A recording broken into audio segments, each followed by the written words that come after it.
Hey guys! Today's episode of Hello Asia is on remix culture in Asia and globalization as hybridization. In today's world, many people claim that it is impossible to have a truly original thought. Whether you believe this claim or not, it cannot be denied that most products, songs, movies, clothes, and other elements of our lives are influenced by many sources at once. Remix culture can be thought of as a global activity involving the creative and efficient exchange of information and ideas made possible by digital technology. Globalization should be thought of as a process of hybridization. Rather than assuming that globalization means the world is being influenced by Western culture, we have to remember that Eastern culture is also having a substantial influence on the West. It is a two-way process of exchange. If we are to examine many aspects of Western popular culture, we are able to see that they actually originated in the East. First up, we'll be looking at Western movies, which, believe it or not, are actually remixes of their Eastern originals. My true self. The Lake House is a remake of the 2000 South Korean film entitled Il Mar. Il Mar means the sea in Italian, and refers to the seaside house, which is the setting of the story. The film is a throwback to simpler times in which letter writing was popular. It was remade by the Warner Brothers, starring Sandra Bullock and Keanu Reeves in 2006. April 14th, 2004. Back in 2002, when The Ring was raking in millions at the box office, few Americans were aware that they were watching a remake of a Japanese horror hit. In both Ringu and The Ring, a reporter looks into a string of mysterious deaths that lead back to the viewing of a frightening videotape and the receiving of a terrifying phone call. Soon thereafter, the reporter gets the deadly call and has to solve the mystery of the tape before she too succumbs to the curse. Some people say that The Ring was simply an Americanization of the original Ringu and did not do the original film justice. This is open to interpretation. The American movie The Grudge starred Sarah Michelle Gellar, cost around $10 million and grossed $187 million worldwide. I remember myself being too young and too afraid to watch it. At the time it was made, it was surely the most scary horror movie. The Grudge was in fact based on this Japanese horror thriller, Ju-on by Shimizu. Next up, we'll be looking at an event in recent history that showed us just how much power an event of Asian context has over our own media agenda. Malaysian Airlines Flight 370 was an international passenger flight that took off from Kuala Lumpur, destined for Beijing. The flight lost contact with air traffic control on 8 March 2014 at 1:20 am.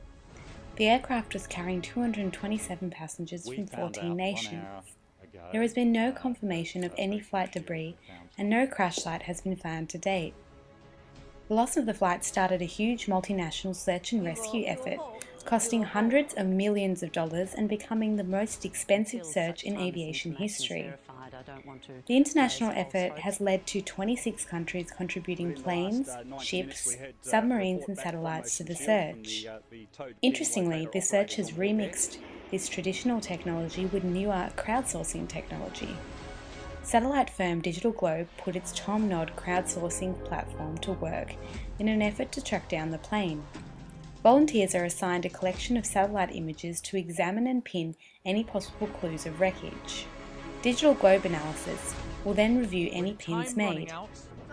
It's pretty amazing to see the effects of globalization as hybridization here, of an essentially Eastern issue influencing the media agenda of the West. MH370 is occupying much of our media agenda, even to this day. Furthermore, we can see that remix culture is coming into play here, with the combining of traditional search methods and crowdsourcing.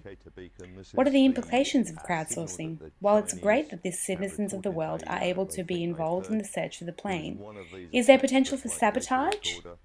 I do believe that remixing of technology in this way is a symbol of today's society.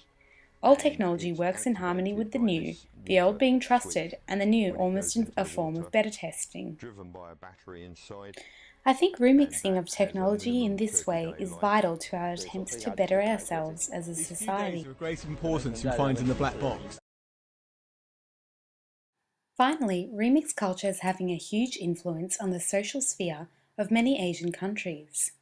Image-based social media communications is now offering a voice to Vietnamese citizens who since 1975 have lived under authoritarian dictatorship. In the past year, Vietnamese netizens have turned to remix and mimetic culture to indirectly express and debate sentiment on issues of often sensitive social and political relevance. The discussion and debate of political issues in this way appears to be exerting a subtle but real influence on state policy in Southeast Asia. Remix culture is changing from the bottom-up production of mere entertainment into a source of influential social and political commentary. In the Socialist Republic of Vietnam, 70% of the population is under the age of 35. A growing hunger for political power in the single-party communist state is emerging.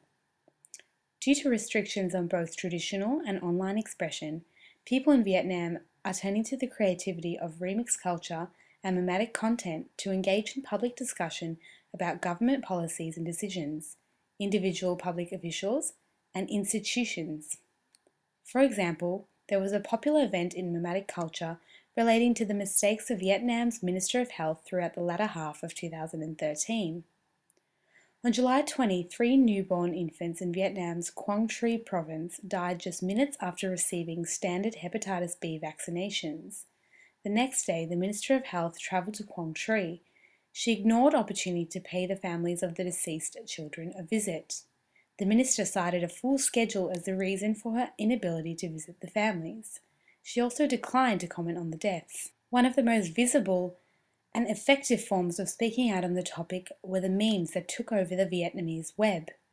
The text across a photograph of the minister in an awkward moment with reporters reads, "Let me ask you this. Without me, how would funeral services thrive?" In this way, the growth of mimetic culture and online political debate in Vietnam is extending the individual rights of citizens, despite the attempts of the government to stifle their opinions. Netizens are cautiously testing the limits of their government, as legal restrictions prohibiting anti-government sentiment are vague yet randomly enforced. Despite this, however, it seems that many people are viewing online expression as a loophole by which they can indirectly express opinions by sharing a remix image or meme on social media. So folks, that brings to a close this episode of Hello Asia on remix culture. We hope you've enjoyed watching and have learned something new about the amazing, evolving culture of Asia. Keep remixing!